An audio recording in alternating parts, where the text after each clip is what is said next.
We are being flooded with White House news, press conferences, executive orders, all manner of things that they're telling us they're about to do or indeed have done.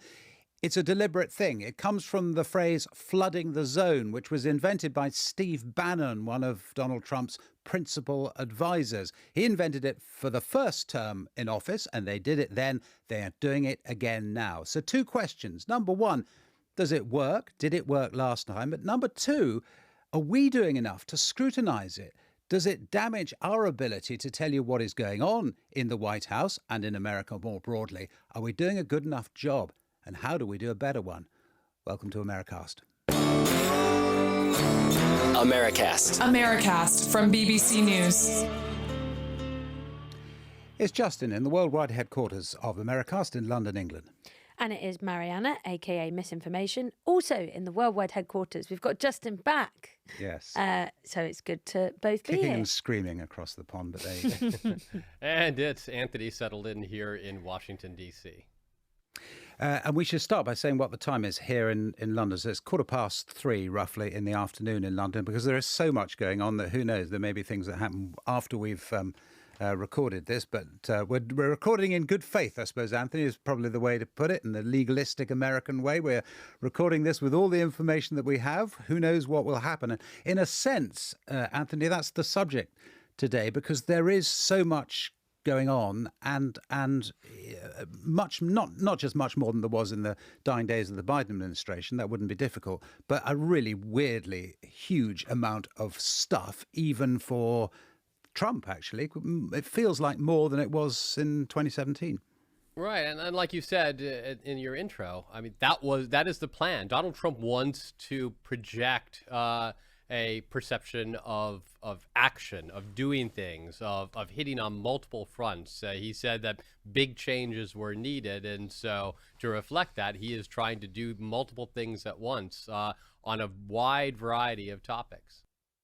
So just to go through a few of them, Marianna, I mean, let's all of us try to come up with something. I mean, the obvious one, I suppose, is the pardons and the ramifications of the pardons, which isn't a matter of press conferences and further executive orders. The stuff has been done, but it's certainly a big news deal and will be for some time. But there's so many other things that he's ordered. There's this weird thing where he's ordered at one stage, he appeared to order an end to all spending, and then that seemed not to work properly. And there are just dozens and dozens of things. Are you seeing, Marianna, kind of people picking on individual things that they want to pick on and avoiding everything else, which is the modern way, I suppose? Or are people as confused by it all as we are?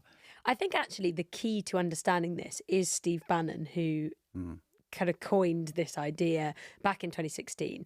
And it's this concept of if you choose these headline-grabbing things, so we're talking about like pardoning the January the 6th hostages, as Donald Trump calls them, defendants, accused, and so on. But also the stuff like, taking Greenland and everything about the Panama Canal and all of these things that people go, whoa, what's happening here? That stuff, one, gets social media attention because it is just punchy, it incites emotion, it therefore is more likely to get people reacting, either loving it or hating it, and it sort of pops up at the top of people's feeds. So stuff about January the 6th, stuff about, even as you mentioned, the kind of idea of freezing funding, federal funding, got a lot of attention because some people loved it and applied it to scenarios where they wanted it, and others hated it and applied it to scenarios where they didn't want it. And then they stopped it, which adds and then it didn't happen at all. Yeah, exactly. But I think what's actually really important to understand is kind of where this came from, which is if you look at Steve Bannon and you look at the world that he's frequented online, you need only look at, for example, someone like some of the quite prominent people who got good at pushing like very outlandish theories in the early 2000s. So Alex Jones is someone that has been spoken about a lot. He has InfoWars. He is one of the main people who propagated this unfounded conspiracy theory about Sandy Hook, the suggestion that it had not really happened in the way that was said, that kids hadn't really been killed, or there was something nefarious, suspicious going on about gun control.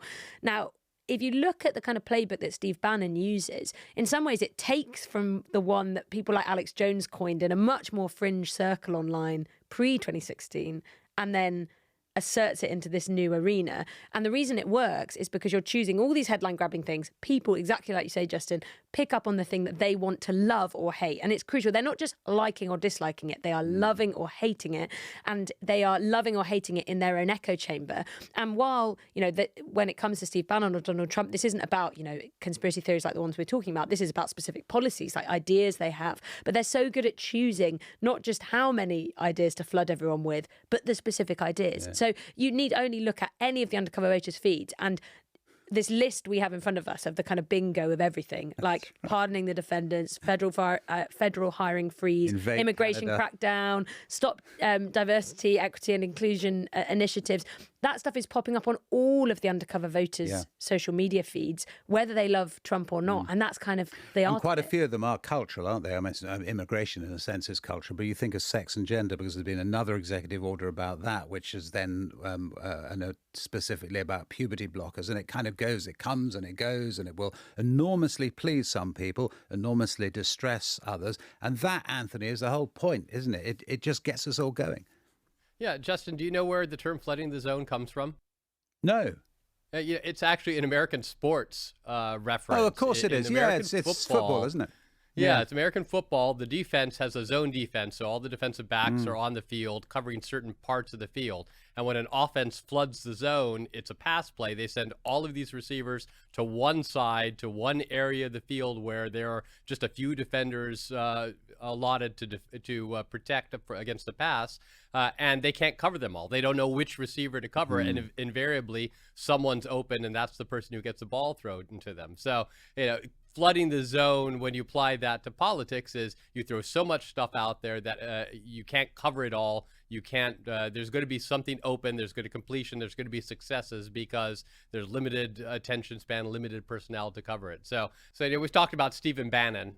There's another Stephen in the White House, one who's more influential this time, and that's Stephen Miller. And he's been around Donald Trump for as long as Donald Trump's been in national politics. I remember Stephen Miller, seeing him give up warm-up speeches, throwing red meat, really aggressive warm-up speeches for Donald Trump at his rallies in 2015 and early 2016. Now he is the deputy chief of staff in the White House for policy. That is a very important position, the Josh Lyman position for West Wing viewers, but it's the position where you get to really manage what the policy priorities for an administration are. And so it's Stephen Miller who really cares about things like immigration, about reforming and changing the federal bureaucracy, cutting off federal funding to programs that do not align with Donald Trump's agenda. These are the things that he cares about. So when we talk about flooding the zone, those are the things, particularly on immigration, where we have seen a lot of action early in the Trump administration. Yeah. And of course, the Democrats' fear is that we, and they actually to an extent, just miss stuff and don't properly focus on things when the Trump administration messes up. And they are telling us, and they're telling the American people, aren't they, that they are not going to do that they're across all of this, that they've got a strategy. Let's listen to Chuck Schumer, the leader of the Democrats in the Senate, who has been addressing exactly these points. But Bannon has this idea of flooding the zone. And he's trying to fool us. Their view is they'll put so many bad things up that we won't pay enough attention to any of them. But we're being focused. We're being pointed. When this executive order and this funding freeze came out, we focused all our fire on that, even though there were many other bad things being done, and we will return to those bad things. But we're not letting them trick us with this flood the zone strategy. Well, I guess identifying the problem is the first step, right? Actually being effective at it is a different kind of challenge. But you could see Chuck Schumer and the Democrats do think that funding freeze that was announced and then rolled back was a political liability for the Trump administration, because it could have led to cuts, or at least uncertainty about cuts to popular programs like Medicare, the health insurance for elderly, Medicaid, health insurance for poor Americans that covers 70 plus million Americans, Social Security. And even though the administration said, no, these aren't being touched, there was enough confusion right off the bat and was rolled out so haphazardly that it did, at least for a time, give Democrats an opportunity.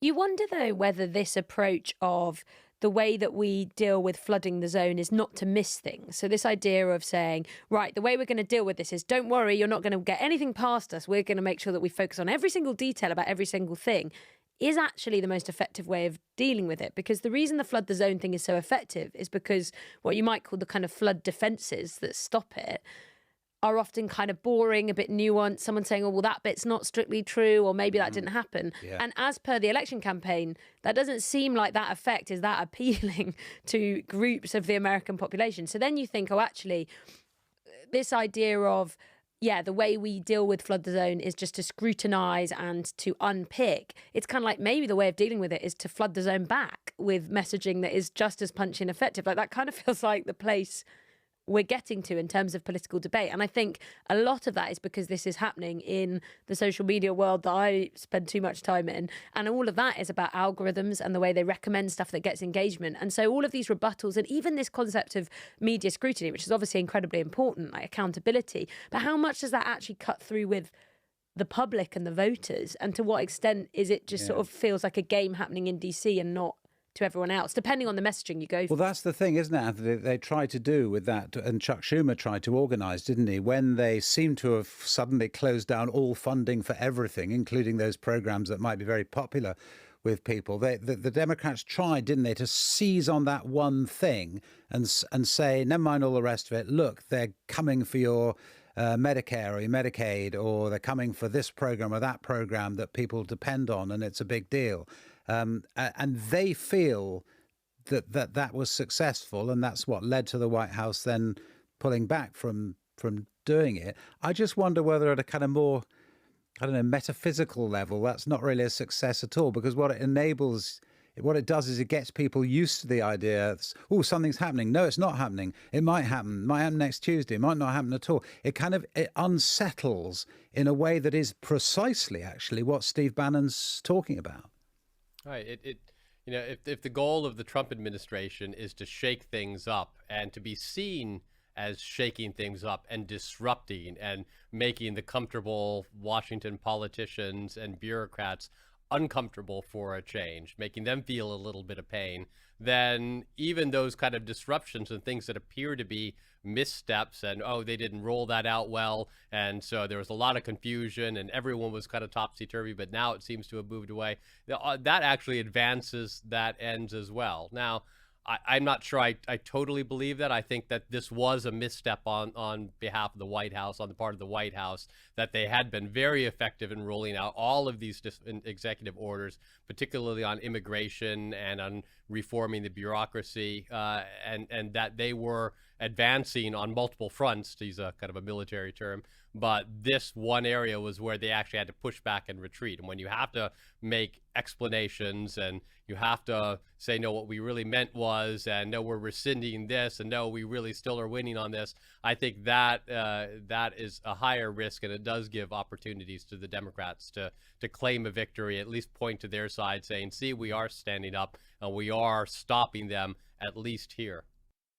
Well, that's kind of that is kind of this argument of actually it's more effective to go big and to say, look, they're going to take away this big thing from you, which is kind of like meeting the flood with maybe flood is the wrong word, with a sort of bang, like saying, oh, well, hang on a second, rather than what has often been the approach of saying, oh, well, hang on, here's this bit's not true and this is misleading and this has happened, which doesn't seem to cut through in that way. That's it. And going down a list that might include, are you seriously saying you're going to move the Palestinians out of Gaza and house them somewhere else? Well, it's choosing the things to focus exactly. on, I mean, there could be a million things that Democrats might object to and say that's outrageous and shouldn't be saying it as president and all the rest of it. But in doing that, they get lost. So they didn't do that this time around. They've been really focused, and that's kind of the only thing that they've seized on. They haven't even said much about immigration, have they? And the Guantanamo Bay is going to put all the illegal immigrants in Guantanamo Bay. I'm not sure that anyone said anything much about that. There are just 1,000 of these things that are coming up, and they're, I think, quite right to think, let's not go down this road. Let's focus on one or two things. I also think it's worth saying, Anthony, that someone I was talking to, a Republican supporter, a very kind of mild Trump supporter, if that's not a contradiction in terms. A lemon and herb. But so someone who was actually used to be a Bush supporter and has now kind of gone round to to the Trump administration, but actually was rather sighing and saying, I do hope that they don't fall over their own shoes in all of this, or whatever the phrase is, that actually they bring things out in a more measured way, because, he was saying to me, a lot of these things are popular. And he was giving the example of the latest executive order on sex and gender, which is about puberty blockers and stuff, which he says would be popular among Americans. It polls well, but actually it's been completely, we haven't even mentioned it, because it's just lost in all the rest of this stuff. And there is a danger, isn't there, that the White House itself begins to flood the zone and damage its ability to communicate the key messages that it wants to get across. Yeah, the thing about floods, right, is eventually they recede. It's a big washout, but then it doesn't stay that way. And, the question is, by throwing all of this out there, are they appearing to make progress, or are they actually making progress? It contrasts with, say, the way Barack Obama and the Democrats looked at governing from 2008 to 2016. And Obama used his own sports metaphor about how they enact policy, and they compared it to also an American football game, but one where you just move the ball forward a little bit. It's a field position game. You get the ball a little closer to the end zone, and if you can keep incrementally moving it forward, even if you get stopped sometimes and have to punt, you get the ball back, you get closer to scoring every time, and then eventually you reach your goal. So the mindset was, we have to make significant but incremental progress over time, whereas the Trump team seems much more like we need to score a touchdown with every play. That's all from Americast. That is it for this week. If you want to hear more, though, you can catch up with us on BBC Sounds. Bye-bye.